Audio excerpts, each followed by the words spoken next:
Hello friends.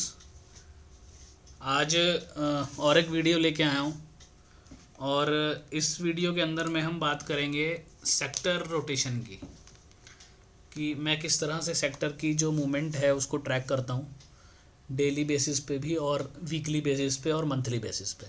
ठीक है, तो अपन उसकी बात करते हैं और मैं आपको अपना प्रोसेस जो है दिखा दिखा सकता हूँ जैसे कि मैं करता हूँ।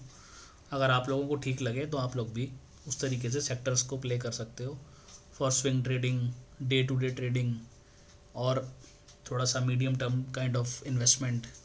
तो आप ये सब कर सकते हो। ठीक है, अभी स्टार्ट करने से पहले जैसे मैंने आपको एक वीडियो में जो हमारा ओपन क्लोज टेक्निक है उसके बारे में एक्सप्लेन किया था। तो जिन लोगों ने वो वीडियो नहीं देखा है वो वीडियो एक बार ही देख लेना। अगर वो वीडियो देखोगे तो उसी से क्लियर होगा कि मैं किस तरीके से बात कर रहा हूँ। ठीक है, मतलब ये जो सेक्टर की जो मैं बात कर रहा हूँ मूवमेंट की, वो मैं किस बेस पे कर रहा हूँ। स्टार्ट करता हूँ मैं। अभी जैसे ये मेरे पास ये सेक्टर्स की लिस्ट है। ठीक है, इसमें अपन ये ग्रीन और ये रेड कलर के मैंने कोडिंग कर रखी है कलर की। तो ये किस बेस पे किया है और क्यों किया है वो अभी हम एक्सप्लेन करते हैं, अभी हम देखते हैं। ठीक है, one by one upon chart open करेंगे। जैसे कि सबसे पहले मैंने खोला मीडिया का चार्ट। अब मैं मीडिया पे गया, मीडिया पे मैंने देखा कि ये जो ट्रेंड है इसका ये पॉजिटिव है। ठीक है, मैं अगेन एक बार बोल रहा हूँ कि ये वीडियो यहीं पर पॉज कर दो या वहीं पर स्टॉप कर दो अगर आपने right place right stock at right place वाला वीडियो नहीं देखा है। उसका लिंक इस डिस्क्रिप्शन में है इस वीडियो के, तो पहले वो देख लो, उसके बाद ये वीडियो देखना तो आपको समझ में आएगा, नहीं तो ये वीडियो शायद आपको समझ में नहीं आएगा। ठीक है, तो अभी ये निफ्टी मीडिया हमने देखा, ये मंथली टाइम फ्रेम पे पॉजिटिव जोन में है, वीकली टाइम फ्रेम में भी पॉजिटिव जोन में है। लेकिन अभी ये लास्ट वीक, मतलब अभी ये जो करंट वीक चल रहा है, जैसे आज थर्सडे कंप्लीट हो गया है, तो इसको हम पॉजिटिव मान सकते हैं बिकॉज कल का एक दिन रह गया है। ठीक है, और इधर आए हम डेली पे, तो डेली पे भी ये पॉजिटिव है। तो मैंने क्या किया, यहाँ पर एक्सेल में जब मैं गया, मैंने मीडिया में अगर मैं देखूँ तो ये है इधर मीडिया। अब मीडिया में मैंने क्या किया, जो मंथली है वो अप कर दिया, जो वीकली है वो डाउन कर दिया, बिकॉज अभी वो रनिंग की कैंडल है। जैसे हमने देखा इसमें वीकली कैंडल ये अभी रनिंग में है, अभी और फ्राइडे नहीं आया, मतलब थर्सडे क्लोज हुआ है अभी, तो ये अभी रनिंग में है। ठीक है, तो इसलिए मैंने इसको अभी यहाँ पर डाउन किया और यहाँ डेली अप कर दिया, और यहाँ वीकली जो लिखा है उसमें मैंने N2P कर दिया। N2P का मतलब है NTP, सॉरी NTP का मतलब है नेगेटिव टू पॉजिटिव। तो अगर अब मैं जब ये लाइव मार्केट में अगर मैं ये एक्सेल शीट खोलूँगा तो मुझे समझ में आ जाएगा कि मीडिया सेक्टर मंथली पे तो अप है, वीकली पे लास्ट वीक तक डाउन था, बट अभी करंट वीक में जो कैंडल बन रही है उस कैंडल में ये अप हो गया है। ठीक है, तो मुझे ये देखते ही समझ में आ जाएगा, और डेली अप है। ठीक है, इस तरह से अभी और नेक्स्ट सेक्टर पे चलते हैं। CPSC पे अपन लोग गए तो हमने देखा मंथली अप है, वीकली भी इसका अप है। ठीक है, और डेली इसका अप है। तो मैं यहाँ गया, मैंने तीनों पे अप कर दिया, same S PSC auto MNC। एक बार देख लेते हैं। अगर मैं यहाँ पर ऑटो में आता हूँ तो मैं ऑटो में आया, मैंने क्या देखा, मंथली इसका अप है। ठीक है, वीकली इसका अप है, बिकॉज ये ग्रीन कैंडल है, उसके नीचे कोई भी रेड कैंडल क्लोज नहीं हुई है, ये नीचे गई थी लेकिन क्लोजिंग वापस ऊपर आई थी। तो ये सेक्टर भी अप, ये टाइम फ्रेम भी अप है और डेली भी अप है। तो मैंने यहाँ ऑटो में जाके कलर को इसमें कर दिया ऑटो सेक्टर तीनों अप। ठीक है, तो अभी ये जो तीन PSC CPSC ऑटो और MNC ये हमारे को मिल गए स्ट्रॉन्ग सेक्टर। अब एक बार फाइनेंस और बैंक निफ्टी देख लेते हैं। मैं बीच बीच में कुछ जो है सेक्टर वो स्किप कर दूंगा, ठीक है, नहीं तो वीडियो बहुत लंबा हो जाएगा ये। अब अपन आ गए फाइनेंस में। अगर मैं फाइनेंस में आया तो मेरे को समझ में आता है कि ये रहा फाइनेंस का। फाइनेंस में अपन आए मंथली पे, तो ये लास्ट मंथ आप देख रहे हो इसके ऊपर क्लोज हुई है, तो ये मंथली अप है। वीकली भी अप है बिकॉज ये लास्ट वीक ऊपर क्लोज हुआ है, और डेली भी अप है। ठीक है, इसी तरह से बैंक निफ्टी में भी आप देखो मंथली अप है, वीकली भी अप है और डेली भी अप है। ठीक है, अब एक बार निफ्टी पे आते हैं। जब मैं निफ्टी पे आया तो निफ्टी इसका डाउन है। ठीक है, निफ्टी डाउन है, ये कैंडल अभी रनिंग में है तो मैं इसको कंसिडर नहीं कर रहा हूँ, इस कैंडल से पहले तक ये डाउन है, वीकली में ये अप है, इस कैंडल में वैसे नेगेटिव है, रनिंग कैंडल में अप है, ठीक है। और डेली पे अपन आए तो डेली पे अप है। तो मैंने निफ्टी में क्या वैल्यू डाल दी यहाँ पर, जब मैं निफ्टी पे आया तो मंथली डाउन है, वीकली डाउन है, डेली अप है। और मैंने मंथली में यहाँ एनटीपी कर दिया और वीकली में भी एनटीपी कर दिया, क्योंकि रनिंग कैंडल में अप है लेकिन लास्ट वीक या लास्ट मंथ तक ये डाउन थे, ठीक है। तो जब मैं ये चार्ट देखूँगा तो मुझे समझ में आ जाएगा कि निफ्टी में इसका मतलब अभी इस वीक में, करंट वीक में या करंट मंथ में मूवमेंट बन रही है, आइदर उससे पहले ये नेगेटिव था, ठीक है। सो ऐसे ही अब जैसे ये ऑयल एंड गैस है, अब मैं ऑयल एंड गैस पे अगर जाता हूँ तो मुझे ऑयल एंड गैस को देखने से एक चीज़ समझ में आएगी, इसका मंथली अप है। जब मैं वीकली पे आया तो वीकली इसका डाउन है, बिकॉज इस ओपन के नीचे कैंडल क्लोज हो रखी है ये, तो वीकली डाउन है और डेली इसका आज ही अप हुआ है। अब जब ये सेक्टर में मेरे को एक चीज़ समझ में आई कि इसका जो बड़ा वाला टाइम फ्रेम है वो अप में है, जो मीडियम वाला टाइम फ्रेम है वो डाउन में है, और जो शॉर्ट टर्म वाला टाइम फ्रेम है वो अप में है। तो मैं यहाँ पर जो डे ट्रेडर हैं, मतलब डे ट्रेडर बोल रहा हूँ, मतलब बहुत शॉर्ट टर्म वाले ट्रेडर हैं जो 2-3 दिन के ट्रेड लेना पसंद करते हैं, उनके लिए यहाँ पर एक अपॉर्चुनिटी है। क्यों? क्योंकि बड़ा वाला टाइम फ्रेम तो अप था, बीच वाला टाइम फ्रेम यानी वीकली टाइम फ्रेम डाउन था, और आज फिर वापस डेली वाला अप हो गया है। कितनी सारी ये आप देख रहे हो इतनी कैंडल बनने के बाद में, ठीक है। जो कि यहाँ से नेगेटिव हुआ था ट्रेंड, ये इस कैंडल से नेगेटिव हुआ था ऑयल एंड गैस का डेली टाइम फ्रेम पे, और आज जाकर के इसने यहाँ पॉजिटिव दिया है। ये ग्रीन कैंडल थी बट ये रेड के ऊपर नहीं थी, तो इसलिए इसको कंसिडर हम नहीं करेंगे। सो आप ये देखो 20 जनवरी के बाद में आज जो है BSE ऑयल एंड गैस 10 फरवरी को वापस पे ग्रीन में आ गया है, ठीक है।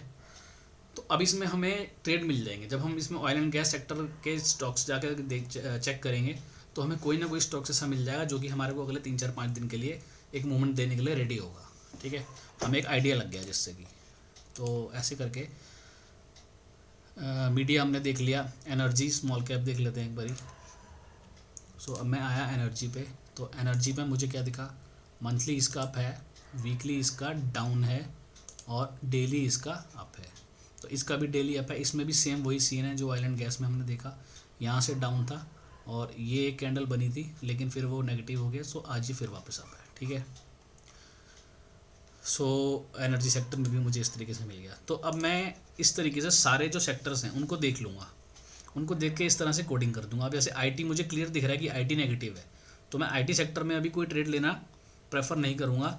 अगर मेरा व्यू थोड़ा सा मीडियम टर्म है या समझो अगले 20-25 दिन का ट्रेड मुझे लेना है, तो मैं आईटी को अवॉइड करूँगा। क्यों? क्योंकि मंथली वीकली दोनों पे डाउन है। सो एक बार अपन आईटी का भी चार्ट देख लेते हैं। अभी हम आ गए आईटी पे। अब आईटी में आप देखो इतनी बड़ी रैली बनने के बाद में ये पहली कैंडल ऐसी बनी है जो मंथली में डाउन इसने ट्रेंड चेंज कर दिया है। ये भी एक बनी थी, तो यानी कि यहाँ से आप समझो। और एक चीज़ और समझो कि मंथली पे किसी भी इंडेक्स में इतनी बड़ी रैली के बाद जब डाउन बन जाती है ना कैंडल, तो फिर इसका वहाँ से फिर उसकी टाइम वाइज या प्राइस वाइज करेक्शन चालू हो जाती है, ठीक है। जैसे आप देख रहे हो कि इस कैंडल में इसने नेगेटिव कर दिया था अक्टूबर में, उसके बाद कोई बहुत बड़ा रनअप लिया नहीं इसने, हालांकि ये कैंडल ऊपर बनी लेकिन नेक्स्ट मंथ वापस आ गया वो, ठीक है। तो मंथली में ये डाउन है। अभी आ गया अपन वीकली में, वीकली में भी आप देख रहे हो डाउन है और डेली में आप देख रहे हो ये अप है। तो अगर अब मेरे को आईटी सेक्टर में कुछ बहुत ही 2-4 दिन के ट्रेड लेने हैं तो एक अलग बात है, लेकिन वीकली या मंथली बेसिस पे अगर मुझे कोई ट्रेड लेने हैं तो मैं उसको अवॉइड करूँगा आईटी सेक्टर को। ऐसे ही निफ्टी जूनियर है, और ये 500 जो इंडेक्स है उसका भी एक व्यू आप ले सकते हो कि ब्रॉडर मार्केट में क्या चल रहा है। मतलब निफ्टी के 50 शेयरों से बाहर जो टॉप के 500 शेयर्स हैं उनमें क्या चल रहा है, तो इससे हम ओवरऑल मार्केट का भी व्यू पता कर सकते हैं कि मार्केट में क्या चल रहा है। अब जैसे मार्केट में हमें दिख रहा है कि ये डाउन ट्रेंड में है, लेकिन जब मैं देख रहा हूँ मंथली पे एनटीपी है, मतलब कि इस मंथ की कैंडल ऊपर निकल रही है। एक बार देख लेते हैं चार्ट। ये आ गया 500 का इंडेक्स। तो आप देख रहे हो ये मंथली कैंडल ऊपर निकल गई है इसके, और वीकली अभी निकली नहीं है। वीकली का 15,155 और यहाँ आ रहा है 15,112। तो ये अगर ऊपर निकल जाएगी तो मैं यहाँ पर इसमें जा करके चेंज कर दूँगा। और कल वीकली क्लोज भी है, तो अगर कल ये 1555 के ऊपर निकल जाती है तो अपन इसको यहाँ पर अप कर देंगे, ठीक है। अब जिन लोगों को मालूम है उनको तो ठीक है, जिन लोगों को नहीं मालूम है उनके लिए बता रहा हूँ। ये जो कलर कोडिंग है इसको आप ऐसे कर सकते हो, आप शीट को कंट्रोल ले करके सिलेक्ट कर सकते हो, या मैनुअल भी यहाँ से ऐसे करके सिलेक्ट कर सकते हो, फिर आगे ड्रैग करके, या फिर सिंपल कंट्रोल और ए दबाओगे तो ये पूरी शीट सिलेक्ट हो जाएगी। फिर उसके बाद आप कंडीशनल फॉर्मेटिंग में जाओगे और वहाँ जा के अपनी कंडीशंस डाल दोगे। जैसे मैंने यहाँ लिखा टेक्स्ट दैट कंटेन्स में जाके कि अगर मैं अप लिखूँ तो वो ग्रीन कलर से आ जाए, अगर मैं डाउन लिखूँ तो वो रेड कलर से आ जाए। ठीक है, इस तरीके से आप इसमें कलर कोडिंग कर सकते हो।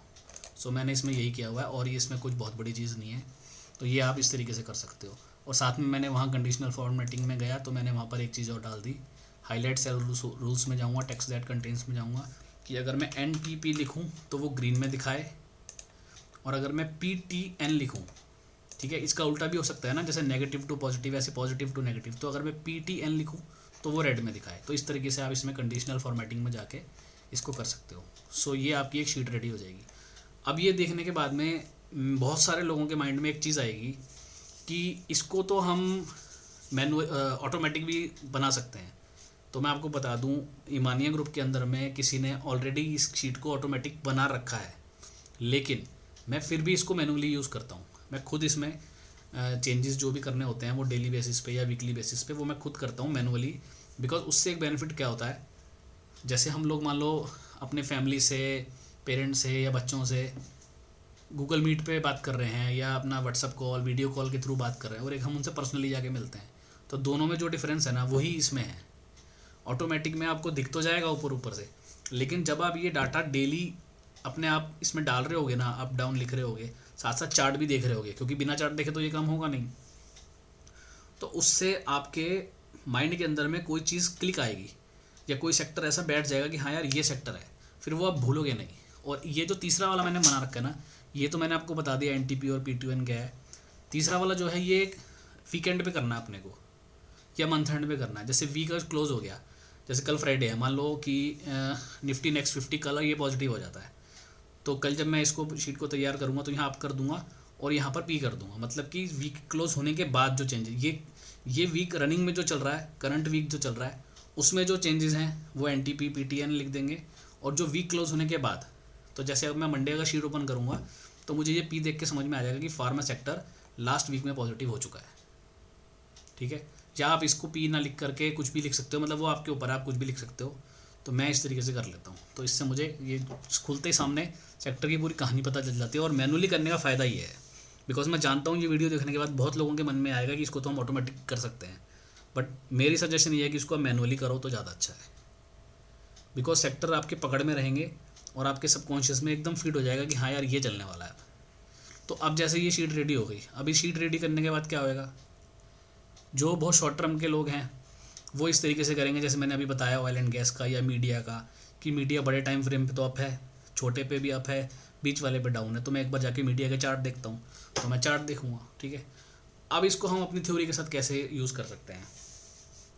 जैसे आप लोगों को पता होगा, ग्रो विद एवरेजेस ग्रुप के अंदर में बालाजी टेली मैंने बाय किया था 64 पे, आज वो 35% का रिटर्न दे चुका है।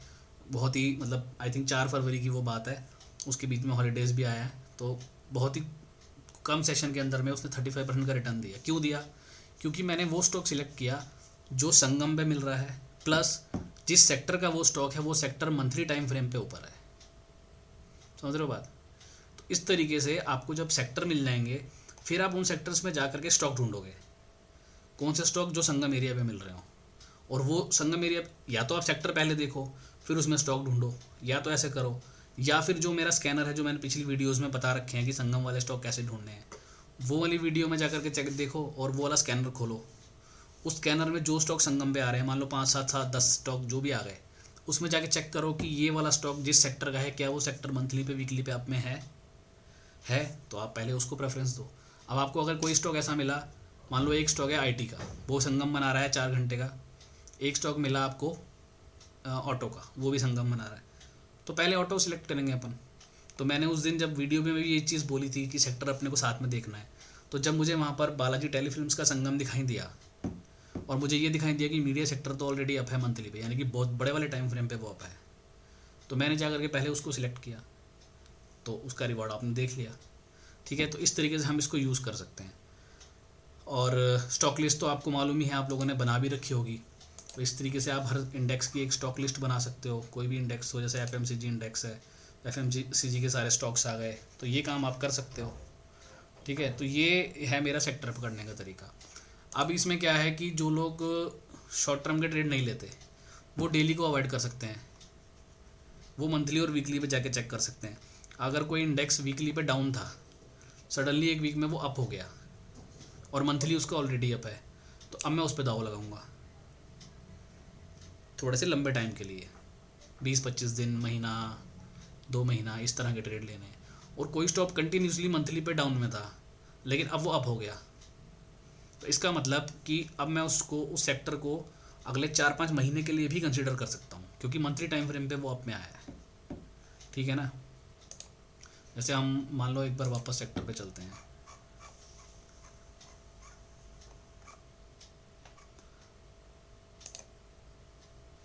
अब जैसे कोई भी आप सेक्टर उठा लो, मान लो मीडिया ही उठा लेते हैं अपन।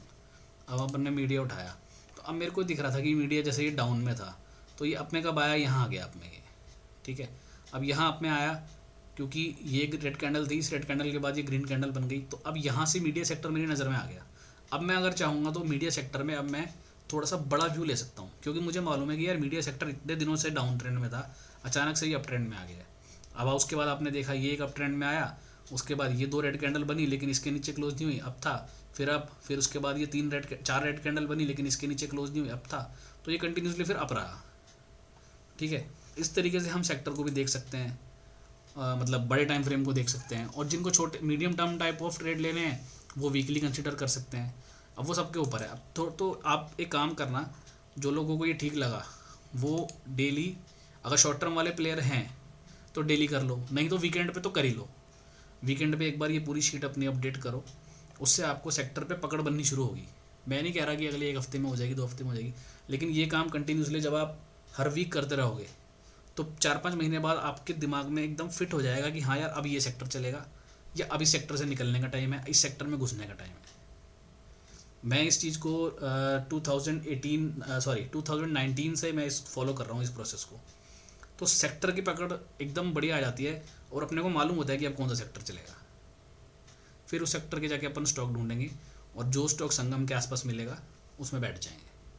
ठीक है, तो बहुत इजी सिंपल तरीका है। ये शीट आप लोग बना लेना, इसमें कोई रॉकेट साइंस नहीं है। एक्सेल में जा करके ये सब कॉलम लिखने हैं और इनको आप नाम कुछ भी देना चाहो अपनी मर्ज़ी से दे सकते हो, तो ये आप बना लेना। और ये कलर कोडिंग मैंने बता दिया कैसे करनी है, तो वो आप कर लेना। अगर फिर भी किसी को दिक्कत आए तो ग्रो विद एवरेजेस जो हमारा ग्रुप है वहाँ पे आप डाल देना, तो वहाँ कोई ना कोई आपकी हेल्प कर देगा इसको बनाने में। और ऑटोमेटिक से अच्छा है मैनुअली करना तो ज़्यादा अच्छा रहेगा। ठीक है जी। सो अभी ये वीडियो मैं ख़त्म कर रहा हूँ, और जिन लोगों ने अभी तक ग्रुप ज्वाइन नहीं किया है, डिस्क्रिप्शन में लिंक है, आप ग्रुप ज्वाइन कर लो। जिन्होंने पीछे की वीडियोस नहीं देखी हैं, जो ये हमने इसमें टेक्निक की बात करी, ओपन क्लोज टेक्निक एटसेट्रा, या संगम जो हम बोल रहे हैं, अगर वो सब किसी को नहीं पता है, कोई फर्स्ट टाइम यही वीडियो देख रहा है, तो पहले पीछे की 4-5 वीडियो जो इससे पहले की हैं वो आप जाके देखो, उससे आपको पूरा प्रोसेस समझ में आएगा कि अपने को क्या करना है। और जो हम इस वीडियो में हमने बात की है वो आपको फिर समझ में आएगी अच्छे तरीके से। ठीक है, और इसके अलावा अभी आगे फिर नेक्स्ट जो वीडियो आएगी उसमें अपन बात करेंगे कि वीकेंड पे हमें क्या करना चाहिए, हम किस तरह के ट्रेडर हैं और उसके अकॉर्डिंग हमें किस तरह से काम करना चाहिए। और जो मैंने आपको बोला था स्कैनर्स के ऊपर मैं वीडियो बनाऊंगा, वो भी अभी पाइपलाइन में है, तो वो भी अब मैं आगे चल के आपको देता रहूँगा वीडियो, वो सब करेंगे। और बाकी आप लोग ग्रुप में तो हो ही, और ट्विटर वगैरह पे चाहो तो कनेक्टेड रह सकते हो। सो अपन फिर बात करते हैं नेक्स्ट वीडियो के अंदर में। तब तक आप ये प्रोसेस को फॉलो करो, और ट्रस्ट मी ये प्रोसेस काम करता है, बहुत अच्छे तरीके से काम करता है। 4-5 महीने यूज़ करके देखो, सेक्टर पे आपकी पकड़ एकदम मजबूत हो जाएगी। ठीक है जी, okay, thank you, good night, bye bye.